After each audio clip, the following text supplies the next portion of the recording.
성경 말씀 구약 성경 잠언 1장 7절에서 9절까지 말씀입니다. 구약 성경 911쪽 잠언서 1장 7절에서 9절까지 말씀을 제가 봉독해 드리겠습니다. 여호와를 경외하는 것이 지식의 근본이거늘 미련한 자는 지혜와 훈계를 멸시하느니라. 내 아들아, 내 아비의 훈계를 들으며 내 어미의 법을 떠나지 말라. 이는 내 머리의 아름다운 관이요 내 목의 금사슬이니라.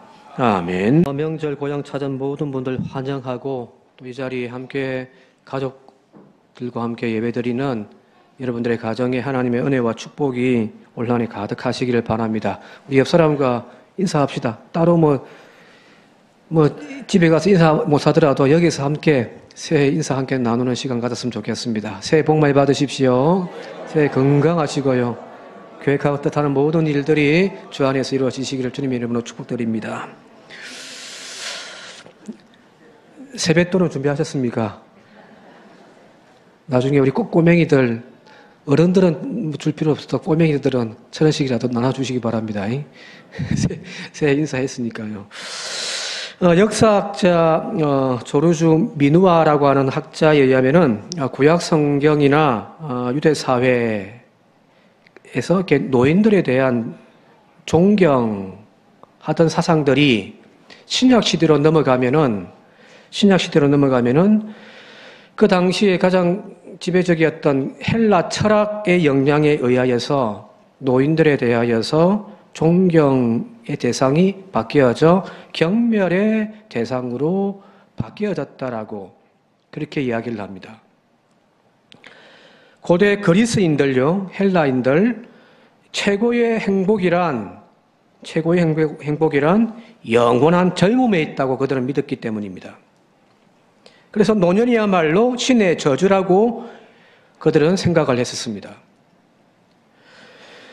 그래서 철학자 아리스토텔레스 같은 경우도 젊은이보다는 노인들을 경시하던 그 당시의 사회적 편견, 그런 생각들을 그대로 다 수용해서 노인에 대하여 굉장히 부정적인 표현들을 많이 적어 놓았다고 합니다. 예를 들면은 신체의 노쇠는 정신의 노쇠를 가져오기 때문에 노인은 탐욕스럽고 이기적이고 까다롭고 소심하고 의심이 많고 비겁하고 수다스럽고 비관적이다라고 이렇게 표현을 할 정도였다고 합니다. 우리가 역사에서 최고의 철학자 중에 한 명이라고 하는 아리스토텔레스조차도 그 당시에 이 헬라 철학, 헬라 사상, 헬라 문화가 젊은 것은 아름다운 것이고 늙은 것은 추한 것이다라고 하는 이 생각을 그대로 받아들인 거죠. 그죠? 오늘날 현대사회에서 동양적인 전통, 유교 전통이 점점 사라져 가고 점점 더 서구화되어져 가고 있는 오늘 이 시대에 늙음에 대해서 관대하기보다는 오히려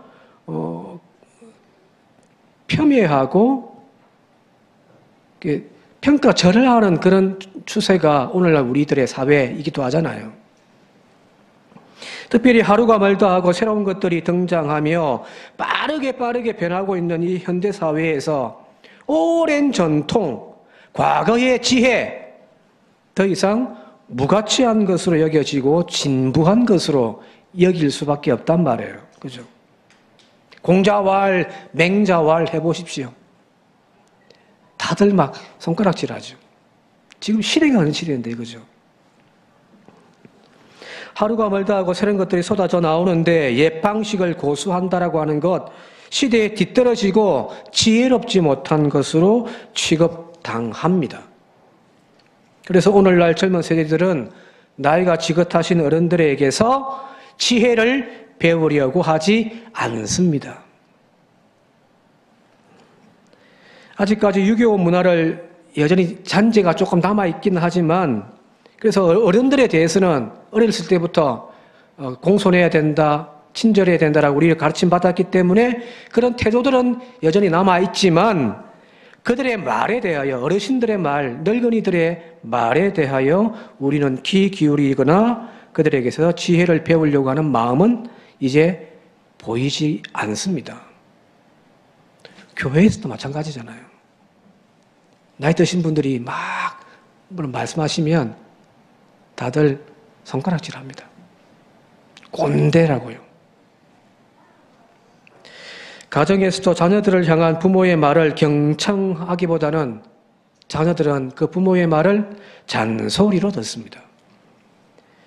직장이나 사회단체에서도 나이 든 사람들의 소리를 다들 꼰대의 소리라고 취급하는 경향들이 짙죠. 그죠? 자, 명절이라고 고향 찾아 부모님 집에 다 자녀들 모였는데 오래간만에 부모님들이 자녀들 만나니 할 말도 많고요. 그죠?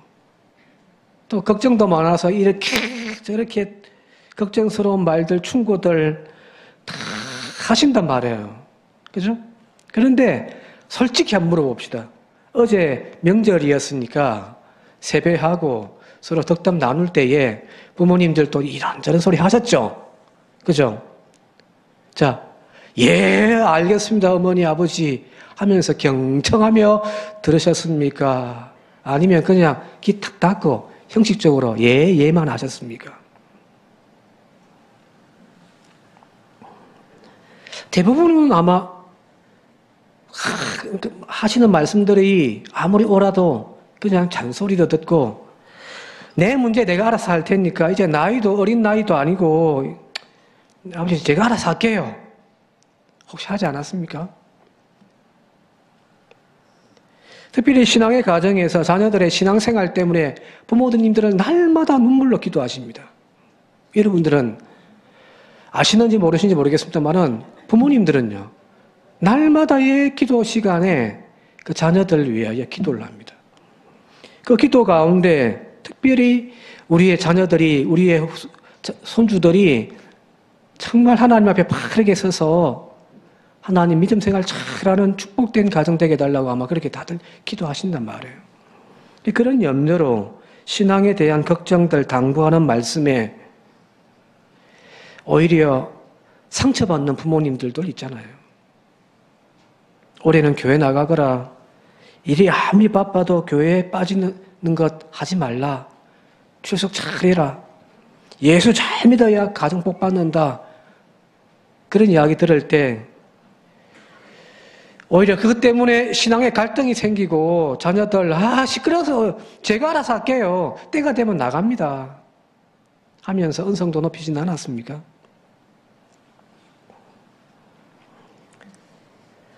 이런 대화 속에 갈등이 유발되어지고 감정적으로 변해서 명절 망치는 그런 집도 있다고 저는 이야기를 들은 적이 있습니다.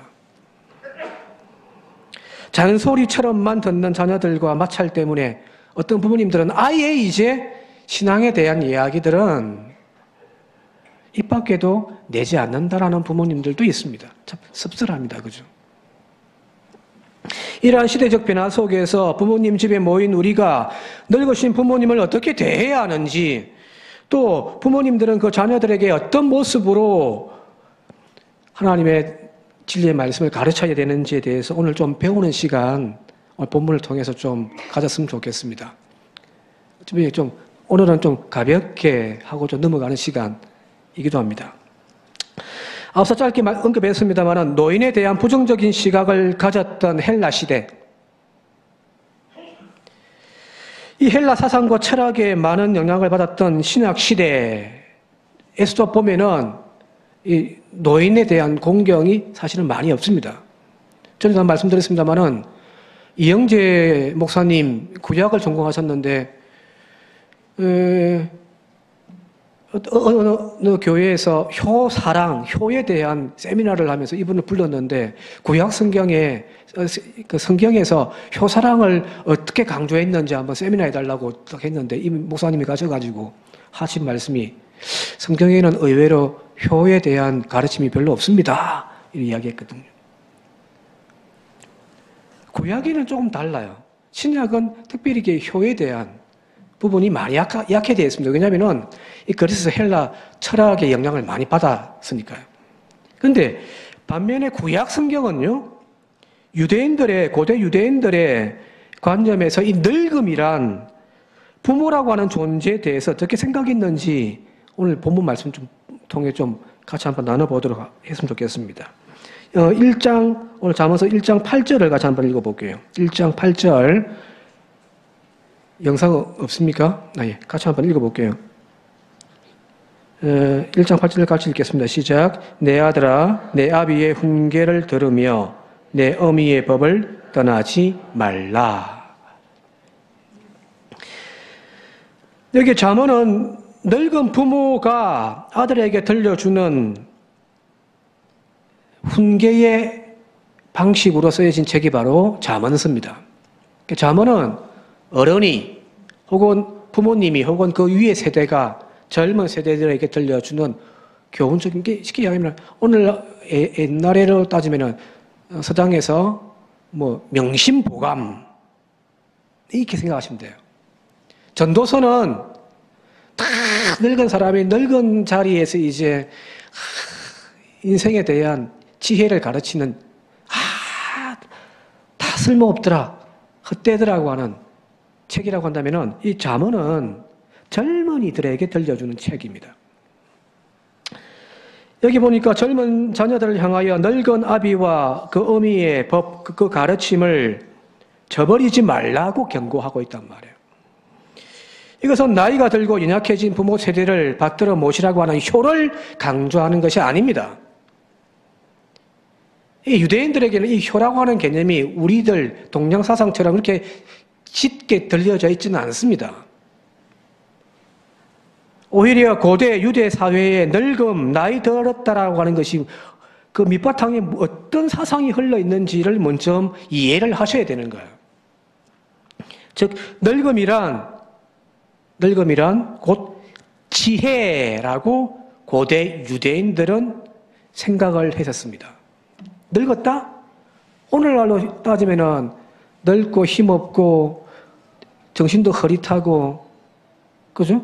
오늘날 시대에 뒤떨어진 그런 존재로 우리가 바라봅니다만은 고대 유대인들의 사회에서는 이 늙음이란 그 자체가 곧 지혜입니다. 나이든 노인은 곧 지혜자입니다. 그가 가르치는 가르침은 곧 지혜입니다. 그래서 지혜의 소유자인 늙은 아비와 어미의 훈계와 가르침은 곧 지혜의 말로 여겨졌고 그것을 경시하지 말라라고 이야기를 하는 겁니다. 자, 우리가 흔히 사용하는 말 중에 여기 지금 학생들도 오늘은 원세대 예배를 드리고 있으니까 학생들이 학교에 가면 만나는 분 중에 한 분이 바로 선생님이죠. 그죠? 그죠? 자, 이 선생이라는 단어를 가만히 한번 생각해 보십시오. 배움의 자리에 있는 학생들에게 삶의 지혜, 세상을 살아갈 수 있는 지식을 가르치는 분을 우리는 선생님이라고 이야기를 하죠. 그죠? 한자로 선생. 근데 한자로 이 선생이란 말이 앞선 자, 날생자란 말이에요. 그죠? 먼저 나신 분, 그분을 향해서 우리는 선생님이라고 하고 그분에게서 우리는 가르침을 배운단 말이에요.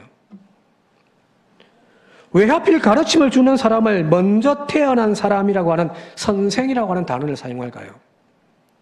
교사, 가르치는 스승, 교사라는 말도 있잖아요. 근데 우리는 교사란 말보다는 오래전부터 선생님이란 말을 주로 사용하고 있잖아요. 그죠? 자, 여기에는 먼저 태어났다라고 하는 것이 곧 지혜와 연결되기 때문입니다. 오랜 세월 많은 경험을 통하여서 축적되어진 그 깨달음이, 그 지혜와 지식이 먼저 태어난 사람들에게 많다는 거거든요. 그렇죠? 그래서 고대 유대인들은 이 늙었다라고 하는 것은 비슷한 관점이에요. 고대 유대인들의 의식 속에서 늙음이란 지혜가 많은 사람으로 통했다는 겁니다. 자, 여기에서 이제 우리가 이해해야 될 부분이 하나 있는데, 오늘날로 좀 비교하자면은, 현대인들은 기본적으로, 오늘날 살고 있는 현대인들은 기본적으로 미래지향적입니다. 과거와 현재와 미래가 있다면, 오늘날 현대를 살고 있는 사람들의 기본적인 관념은 미래지향적입니다. 자, 무슨 말이냐면, 자, 여러분들이 보통 우리가 쓰는 말 중에, 이번에도 손주들에게 아마 그런 말들 하셨을 거예요. 너는 앞으로 뭐 할 예정이니? 그죠? 이 말 쓰셨죠? 너는 앞으로 뭐 할 거니? 혹은 너는 앞으로 앞날이 창창하다. 그죠? 이 말 쓰죠. 그죠? 자, 여기 이 표현에서 우리가 의식하지 않고 사용되어지는 이 표현에서 우리의 앞이라고 하는 개념은 자, 현재와 과거와 미래 중에 어디예요? 우리에게 앞으로는 과거입니까? 현재입니까? 미래입니까? 미래죠. 그죠? 너는 앞으로 앞날이 창창하다. 앞으로의 날이 창창하다고 하는데 그것은 바로 이 앞에가 미래를 지금 상징하고 있죠. 그죠? 너는 앞으로 뭐 할 거니? 이 말은 과거에 뭐 했냐라는 이야기예요? 아니죠. 우리들의 앞은 항상 미래가 있습니다. 즉 현대인들의 관점에서 앞에 놓여 있는 것은 언제나 미래입니다. 이 말은 현대 사회가 시간의 관점에서 미래를 지금 바라보고 있다는 거예요. 우리가 미래를 바라보고 있으니까 미래가 우리의 앞에 있는 거죠. 그죠? 그죠? 과거는요, 우리의 뒤에 있는 거예요. 그래서 지나간 시간이라고 우리 생각하고 있는 거예요. 지나간 것은 지나간 대로 쓸모가 없어요. 우리에게 필요한 것은 앞에 남아있는 이 미래의 시간들이라고 우리는 생각을 하고 있는 거예요. 그래서 미래는 우리 앞에 놓여 있는 시간이고 반대로 지나간 과거의 시간은 우리의 뒤에 존재한다고 우리는 생각을 하고 있습니다. 고정관념입니다. 따라서 현대인들은 기본적으로 미래지향적입니다. 그래서 한 가족 공동체에서 온 가족이 누구만 쳐다보고 있냐면은 미래가 창창한 우리 자녀들만 바라보고 있는 거예요. 내 앞으로의 꿈, 내 앞으로의 계획, 내가 뭘 할 건지에 대한 그런 것들은 별로 중요하지 않습니다. 앞으로 이놈이 어느 중학교를 들어가고 어느 고등학교를 들어가고 어느 대학교를 들어가서 또 어떤 직장을 가질 건지 모든 가족들이 다 거기에 집중되어 있죠. 왜? 미래를 향하여 있으니까요.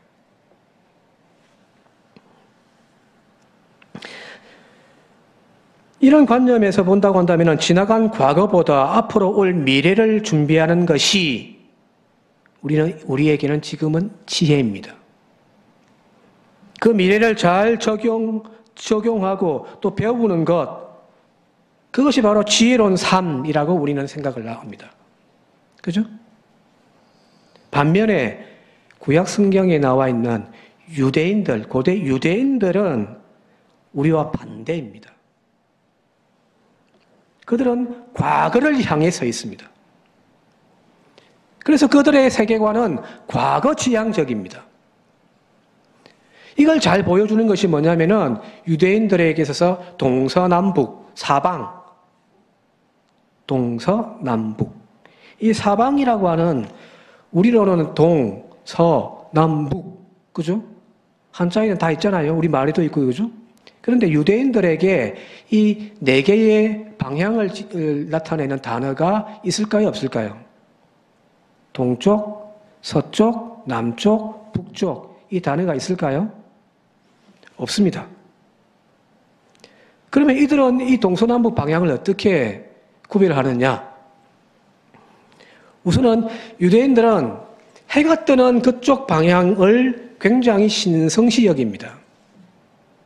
그래서 예루살렘에 가보시면은 성전이 모형으로 만들어져 있는데 그 성전에 놓여 있는 자리에서 성전은 네모 반듯한 직사각형의 건물인데 문이 출입문 하나밖에 없습니다.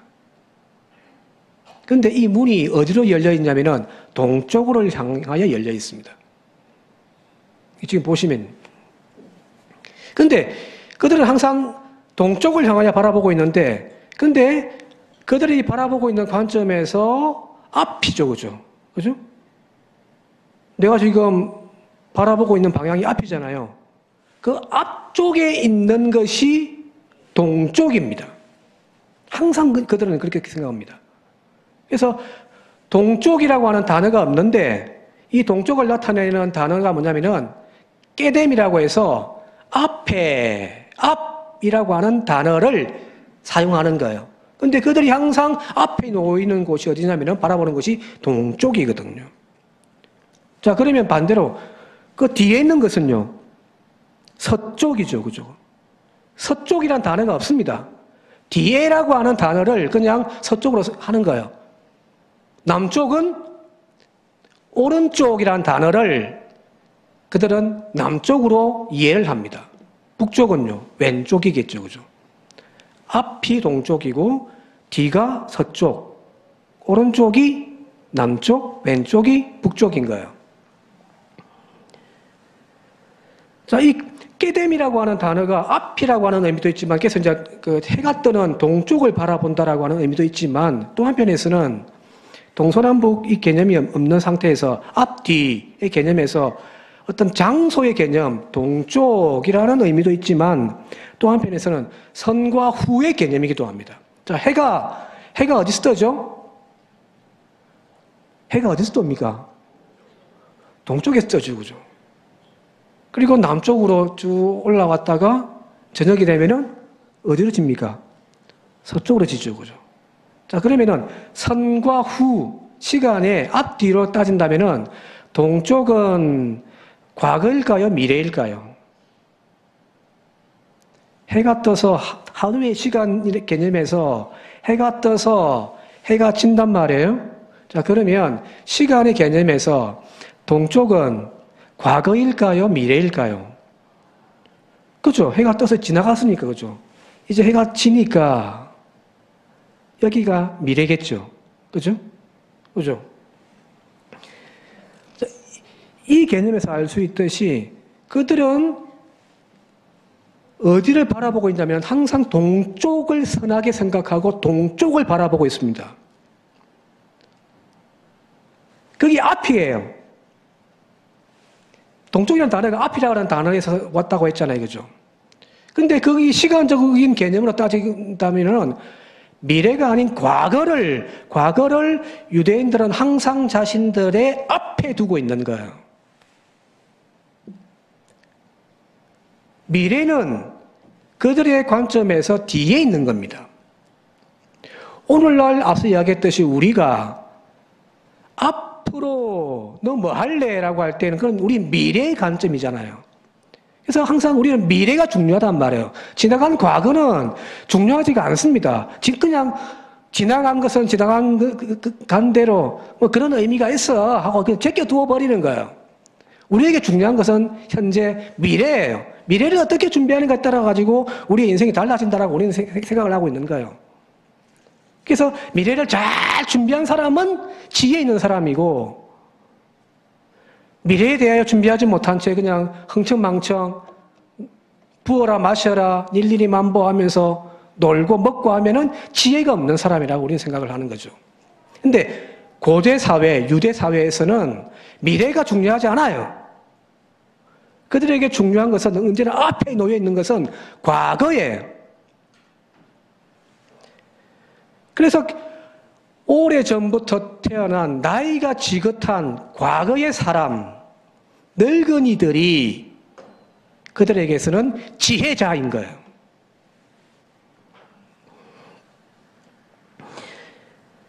이처럼 미래지향적인 세계관을 갖고 있는 오늘날로 본다고 하면은 늙음이란 무가치한 것, 쓸모없는 것, 흉한 것. 그래서 어떻게 하든 안티에이징, 이 나이를 극복하려고 우리는 노력을 한단 말이에요. 그죠? 막 피하기도 하고, 그죠? 그죠? 막 약도 먹어가지고 어떻게든 막 젊어 보이려고 우리는 하잖아요. 근데 과거 지향적인 세계관에서는 이 늙음이란 오래된 것, 과거의 존재들은 그 자체가 지혜 있는 자가 되는 겁니다.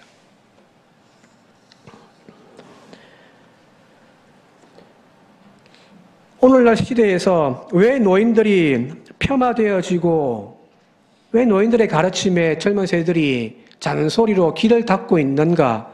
근본적인 우리의 사고 패턴 자체가 미래지향적이고 과거에 대하여서는 부정적인 생각을 가지고 있기 때문이에요. 미래를 향하여 서 있는 우리에게서 늙음은 과거의 것들은 뒤처짐입니다. 퇴보입니다. 쓸모없음이고 곧 사라질 것들이라고 우리는 생각을 하고 있는 겁니다.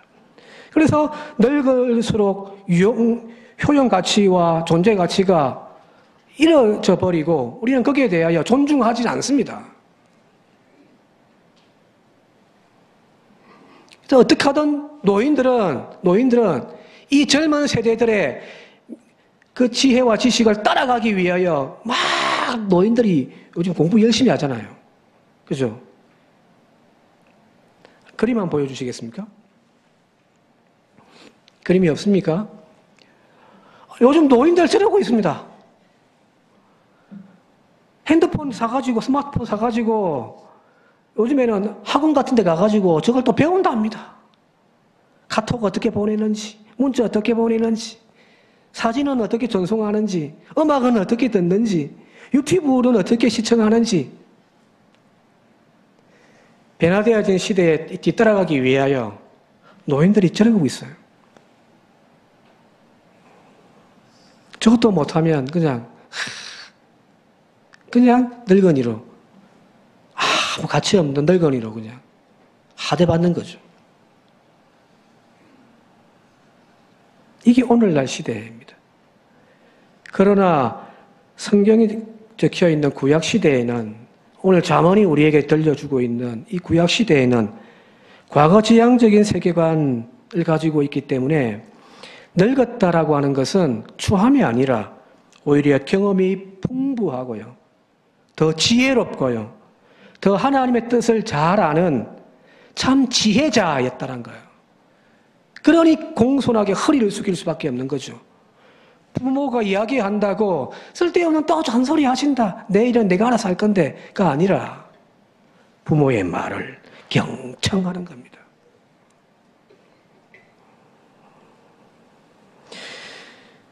여기서 왜 과거가 지혜롭다라고 생각을 하고 있는가?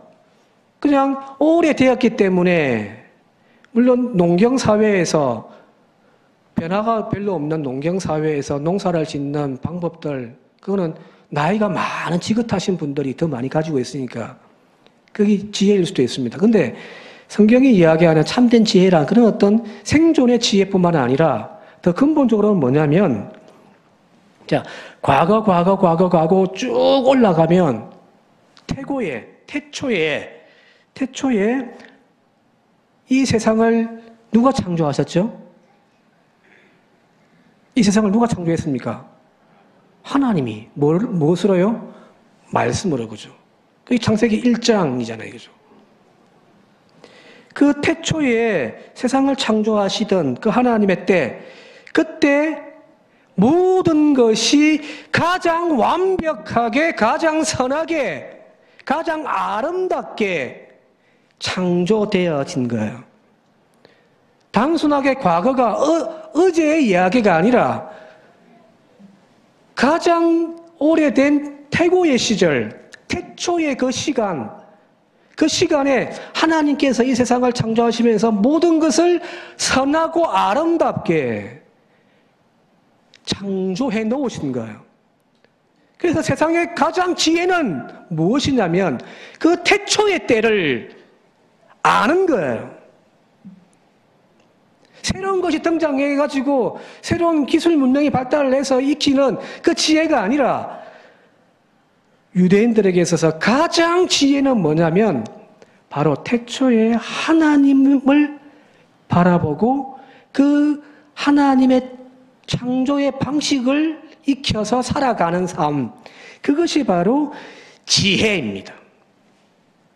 그래서 오늘 7절 말씀에 제가 읽어드릴게요. 7절 말씀에 여호와를 경외하는 것이 지식의 근본이거늘 미련한 자는 지혜와 훈계를 멸시하느니라 하는 겁니다.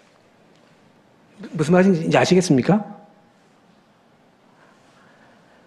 자, 인간이 AI를 창조해가지고 새로운 세상이 열리고 새로운 유토피아 세상이 열린다라고 이야기하지만 그 세상과 하나님이 태초에 천지를 창조하시고 하나하나 창조하시고 난 다음에 모든 것을 보시고 아 좋다 이렇게 토브 선하다라고 말씀하셨던 그것과 비교할 수 있을까요? 가장 완전한 지혜가 어딨냐면 저 미래에 있는 것이 아니에요. 가장 먼저 세상을 창조하시던 바로 그 순간 그때에 참된 지혜가 거기 있는 거거든. 그죠? 그래서 그 지혜를 배우고 가르침받고 전수받고 한 우리의 어른들이 지혜롭다라고 이야기를 하는 겁니다. 그래서 참된 지혜란 잠언서 9장 10절에 여호와를 경외하는 것이 지식의 근본이거늘 잠언서 9장 10절에 여호와를 경외하는 것이 지혜의 근본이요 거룩한 자를 아는 것이 명철이라는 겁니다. 그래서 과거란 바로 그 하나님의 때와 하나님의 지혜와 가깝기 때문입니다. 그래서 그 지혜를 경청하라는 거거든요. 오늘 전도서 1장 9절과 10절 같이 한번 읽어보도록 할게요. 9절과 10절입니다. 함께 읽겠습니다. 시작. 이미 있던 것이 후에 다시 있겠고 이미 한 일을 후에 다시 할지라 해 아래에는 새 것이 없나니 무엇을 가리켜 이르기를 보라 이것이 새 것이라 할 것이 있으리야 우리가 있기 오래전 세대들에게도 이미 있었느니라. 우리가 알고 해 아래 새 것이 없다. 진짜 해 아래 새 것이 없습니까? 그죠? 새 것이 없습니까? 눈만 뜨면 새로운 것이 나오는 세상인데 예수님 시대에는 스마트폰 같은 거 없었어요. 그죠? 그죠? 앞으로 어떤 것이 새로운 것들이 만들어질지 알 수가 없습니다. 여기서 말하는 새 것이라는 것이 뭐냐면은 새로운 어떤 것이 창조되어진다라는 의미 그건 아니라 새로운 것들이 많이 나오고 새로운 지식, 지혜들이 많이 나온다 한다 할지라도 오래전 하나님이 세상을 창조할 때에 그때에 비교하면 그때의 모든 완벽한 것들이 만들어졌다는 이야기입니다. 그래서 참된 지혜란 미래를 향하여 나아감이 아니라 그 창조의 근본인 하나님의 때, 하나님의 지혜로 돌아가는 것 그것이 바로 지혜라는 거거든요. 그래서 참된 지혜는 미래지향적으로 나아감이 아닙니다. 창조의 본래의 목적으로 돌아가는 것, 그 창조의 원리를 배우고 익히고 순종하는 삶을 살아가는 것, 그것이 구약성경 특별히 잠언서가 이야기하는 참 지혜인 거예요. 근데 그 지혜는 누가 가지고 있냐면 어른들이 가지고 있더라는 거예요.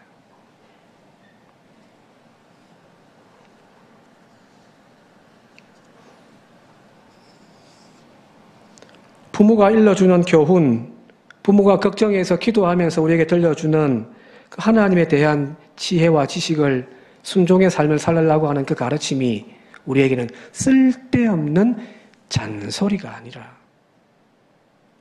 바로 내 삶을 정말 바르게 살기 위한 지혜의 가르침인 겁니다. 우리가 좀 그렇게 들었으면 좋겠습니다. 오늘날 시대에 모든 것이 하루바삐 바뀌어져 가고 그걸 적응하는 것이 지혜라고 여겨지는 이 시대에서 그 고리타분한 소리처럼 들려질 줄 몰라도 아니에요. 고대 유대인들이 가지고 있었던 이 지혜를 오늘도 우리가 배웠으면 좋겠습니다. 제가 경험적으로 봐도 우리 어르신들은요, 성경에 대한 지식으로는 오늘 젊은 세대의 비교하면은 무식해요. 글자도 잘 몰라가지고 성경도 잘 못 읽어요. 성경 지식도 별로 없어요. 그에 반해서 오늘 젊은 세대들은요, 유튜브니 뭐 설교니 온갖 동영상 다 보고 앉아 있으니 머리로는 정말 대단히 깨어 있습니다. 그런데 신앙의 열정과 순수함 그리고 하나님에 대한 영적인 수준은요, 우리 과거 어르신들이 목사인 저보다 훨씬 낫습니다. 자, 다시 말씀드릴게요. 지식적으로 따지면 목사인 제가 우리 젊은 세대들이 우리 어르신들보다 훨씬 낫죠. 그런데 감히 제가 목회를 지금 20몇 년, 30년 가까이 하면서 느끼는 것 중에 하나가 뭐냐면 신앙의 순수함과 열정만큼은요, 제가 다 늙은 이제 기도밖에 할 줄 모르는 그 어르신들을 따라가지를 못합니다. 글자를 몰라서 성경도 제대로 읽지 못하는 분들이 기도의 깊이와 하나님을 경험하고 만난 신앙의 깊이 저보다 훨씬 낫단 말이에요. 뭘까요? 거기 지혜란 말이에요. 그래서 그분들의 지혜를 배워야만 합니다. 늙었다고 교회에서 이제 유형 가치가 없다고 그냥 노인들은 저 뒤에 골방에 들어가 계시라고 밀어낼 것들이 아니라 오히려 그분들의 신앙의 열정과 그분의 삶의 순수함과 교회를 위하여 자녀들을 위하여 가정을 위하여 헌신하시고 눈물로 기도하시는 그 신앙의 본을 오늘 우리 젊은 세대들은 본받아야만 합니다. 들으십시오. 부모가 여러분들을 위하여 눈물로 기도하며 말씀하시는 그 말씀을 경히 여기지 마십시오. 오늘 여기 나와 있는 9절 말씀처럼 이는 내 머리에 아름다운 관이요 내 목에 금사슬입니다. 부모가 용돈 좀 주고 밭땡이 좀 떼가지고 이거 큰아들 이번에 차 사는데 쓰라 떼주면 좋아하고 부모가 교회 좀 열심히 다녀라, 믿음 생활 좀 제대로 좀 하라 하는 말에는 내가 알아서 할 테니까 뭐 걱정하지 말라고 잔소리 좀 그만해라고 하는 그런 어리석은 자녀들이 되지 않길 바랍니다. 내가 부모로부터 받는 진짜 복은요, 통장에 1억도 밭땡이도 아니라 여러분들을 위하여 들려주는 그 신앙의 삶의 지혜입니다. 다시 읽어드릴게요. 9절요. 이는 네 머리의 아름다운 관이요 네 목의 금사슬입니다. 이걸 소중하게 이야기한다면 복이 있을 줄 믿습니다. 자녀들에게 당부 말씀드렸다면 이제 부모에게도 말씀해야죠. 그죠? 어떤 목사님이 책을 하나 냈는데 그 책 서문에 이제 감사의 글을 쓴단 말이에요. 이 책이 나올 수 있도록 도와주었던 아무개 감사합니다. 쓰면서 자기 어머니에 대하여 감사를 적었습니다. 근데 이 목사님이 이제 들려주는 말에 자기가 목회를 하고 목사가 되어지고 지금까지 신앙생활을 하게 되어졌던 가장 큰 원인이 뭐냐면 자기 어머니였다라고 이야기를 합니다. 어렸을 때부터 신앙을 가르쳤던 그 어머니의 모습 때문에 내가 목사가 되어졌고 지금까지 여기 왔다라고 이렇게 이야기를 합니다. 그런데 이분이 하신 말씀 중에 하나가 뭐냐면은 어렸을 때부터 수없이 많은 어머니의 가르침이 있었는데 하나도 기억이 안 난답니다. 그런데 내가 기억하는 어머니, 내가 영향받은 어머니는 어머니의 뒷모습이었다는 거예요.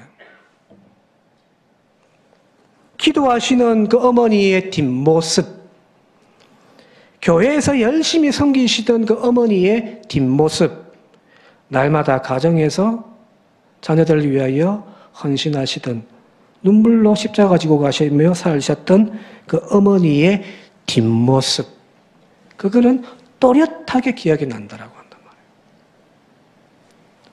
무슨 말이냐면 우리가 흔히 자녀들에게 삶의 지혜를 가르친다고 자녀들 앉혀놓고 명절 되니까 모여라, 이렇게 해라 저렇게 해라, 예수 잘 믿어라, 교회 잘 나가라, 100마디 이야기해도 소용이 없습니다. 진짜 자녀들과 후손들에게 가르쳐주고 싶다면 여러분들 부모의 뒷모습을 보여주시길 바랍니다. 앞서 얘기했던 현대는 미래지향적이다 보니까 전부 자녀들만 다 보고 있단 말이에요. 부모가 자녀들만 보고 거기에 투자하고 거기에 헌신하고 살아왔어요. 근데 여기 구약 성경의 지혜가 뭐라고 했죠? 과거가 아니라 미래라고 했잖아요. 과거라고 했잖아요. 그죠? 어르신들. 근데 그 어르신들은 또 그 더 먼 과거를 바라보고 있는 거예요. 즉, 여기 오늘 말씀의 표현대로 한다면은 정말 하나님의 말씀 앞에 서서 하나님 앞에 순수한 믿음으로 살려고 몸부림치는 그 뒷모습을 자녀들은 보고 따라가는 겁니다. 우리가 보여주고 우리가 가르쳐야 할 지혜란 말이 아니라, 다시 한번 말씀드립니다만, 하나님을 바라보고 서 있는 부모의 뒷모습, 하나님의 말씀대로 따라 순종하며 살려고 하는 그 부모의 뒷모습이면 됩니다. 우리가 자꾸 이걸 놓쳐버리고 방향을 틀어서 자식만 하다 보니까 안 되는 거거든요. 그렇죠? 이제 말씀 정리하며 마치도록 할게요. 명절날 그냥 가볍게 한번 들려주는 설교이기도 합니다. 그동안 우리의 모든 것이 다 미래로 치우쳐 있었던 우리에게 다시 한번 더 과거의 모습이 얼마나 중요한지, 그 지혜가 뭔지, 그 과거의 지혜를 품고 있는 우리 부모들의 모습이 얼마나 소중한 건지를 깨달을 수 있는 그런 시간 되어줄 수 있길 바라고요. 그래서 부모의 기도 내용대로, 부모가 전해주시는 그 가르침대로 살아감을 통하여 우리의 삶에 복이 임하는 그런 이번 명절 되어줄 수 있기를 주님의 이름으로 축원드립니다. 함께 기도드리겠습니다. 고마우신 아버지 하나님, 미래의 새로운 것들을 추구하며 그것들을 배우고 준비하며 채워가는 것이 삶의 행복이라고 여겨지는 오늘 이 시대에 성경의 가르침을, 지혜를 배우는 시간이 되기를 원합니다. 과거를 바라볼 줄 아는 지혜, 태초에 이 땅을 창조하셨던 그 하나님의 지혜를 배우고 그 하나님의 창조의 원리를 순응하여 살아가는 삶을 배우는 지혜가 저희들 가운데 있게 하여 주셔서 하나님, 우리의 후손들이, 내 뒤에 서 있는 후손들이 우리를 통하여 참된 생명과 진리와 하나님의 은총 속에 살아가는 길을 걸어가게 하옵소서. 예수님의 이름으로 기도드립니다. 아멘.